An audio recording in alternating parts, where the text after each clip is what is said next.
जनशोध news में आपका स्वागत है।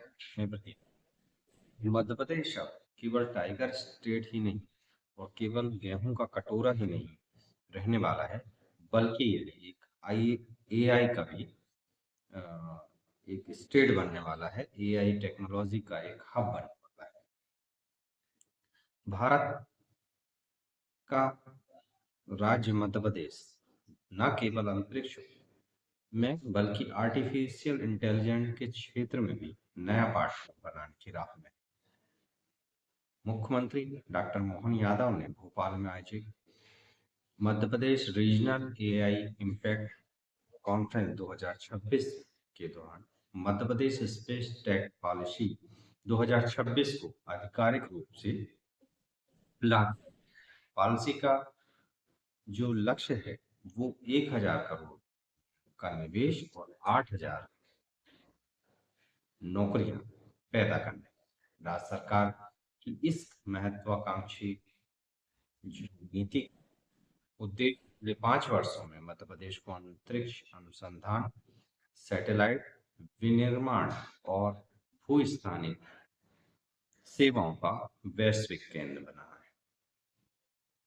इस बात सरकार ने अगले 5 वर्षों में 1,000 करोड़ के निजी निवेश को आकर्षित करने का एक रोड मैप बना दिया है और लगभग 8,000 उच्च तकनीकी रोजगार पैदा करने का लक्ष्य रखा है। यानी हाई स्किल टेक्नोलॉजी की जो रोजगार है, एम्प्लॉयबिलिटी है, उससे जनरेट होगी।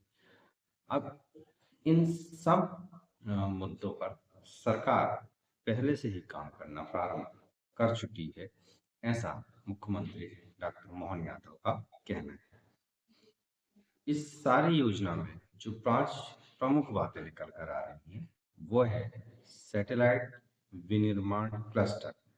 मध्य प्रदेश सैटेलाइट विनिर्माण क्लस्टर बनाए। राज्य में पहले से मौजूद 322 औद्योगिक पार्कों इलेक्ट्रॉनिक विनिर्माण केंद्रों का उपयोग स्पेस ग्रेड उपकरणों और छोटे उपग्रहों के निर्माण के लिए किया जाएगा। यानी आप समझ सकते हैं कि मध्य प्रदेश में आप उपग्रह भी बनेंगे, भले ही छोटे। Space tech centre of excellence शोध और नवाचार को बढ़ावा देने के लिए एक एकीकृत सेंटर ऑफ एक्सीलेंस और इनक्यूबेशन नेटवर्क स्थापित किया जाएगा, जो स्टार्टअप्स और को तकनीकी और वित्तीय सहायता प्रदान करेगा।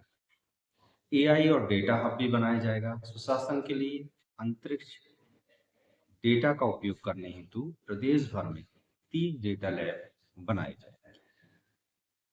मुख्यमंत्री ने स्पष्ट किया कि एआई अब केवल तकनीकी नहीं बल्कि प्रशासनिक पारदर्शिता का भी आता। चौथा और माइंड स्ट्रॉन्ग पॉइंट जो इसमें रखा है वह है डाउन स्ट्रीम अनुप्रयोग। इस नीति का सीधा लाभ आम जनता को मिलेगा। सैटेलाइट डेटा का उपयोग कृषि यानी फसल अनुमान, आपदा प्रबंधन, जल प्रबंधन, निगरानी और शहरी नियोजन किया जाना है। अब इस सब पर जो लास्ट कदम है एमओआई और साझेदारी भी हो गई। पॉलिसी लॉन्च करने के दौरान गूगल, नेस्कॉम और भारत एआई जैसी 7 प्रमुख संस्थानों के साथ एमओयू भी हो चुका है, जो कौशल विकास और अनुसंधान में मदद करेगा। इस सब से जो है मध्य प्रदेश की एक छवि भी पूरे भारत में ही नहीं पूरे इंटरनेशनल लेवल पर अब एकदम से बदल जाने वाली है। जो एक पिछड़ा हुआ राज्य कहलाता था, वो जो बेसिकली टूरिज्म और अपने एग्रीकल्चर प्रोडक्शन पर डिपेंड था, अब उसकी एकदम से छवि बदलने की राह मुख्यमंत्री बना रहे हैं। इसके लिए उन्हें साधुवाद भी मिलना चाहिए। अच्छी चीजों के लिए सराहना भी सरकार की जानी चाहिए, क्योंकि बुरी चीजों में हम आलोचना तो करते हैं। मुख्यमंत्री मोहन यादव ने कहा कि मध्य प्रदेश जल्द ही अपनी समर्पित एआई पॉलिसी लाएगा। वर्तमान में फ्यूचर स्किल्स फॉर एआई के माध्यम से युवाओं को जमीनी स्तर पर ट्रेनिंग दी ही जा रही है।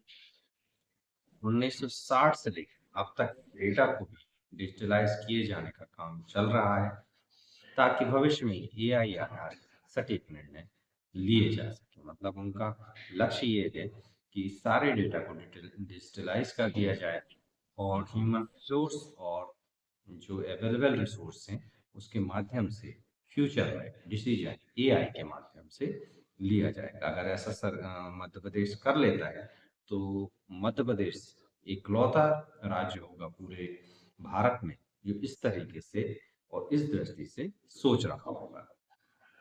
मध्य प्रदेश के पास अ, बहुत सी ऐसी प्रॉपर्टीज भी हैं कि वह इसमें यह कर सकता है। मध्य प्रदेश के पास कुछ ऐसे कारक हैं जो स्पेस टेक के लिए आदर्श बनाते हैं, जैसे ऊर्जा सुरक्षा। राज्य के पास में 31 गीगावाट की मजबूत ऊर्जा यानी बिजली की आपूर्ति है। रणनीतिक स्थिति देश के केंद्र में होने के कारण लॉजिस्टिक और डेटा ट्रांसमिशन के लिए एक महत्वपूर्ण जंक्शन बन जाता है।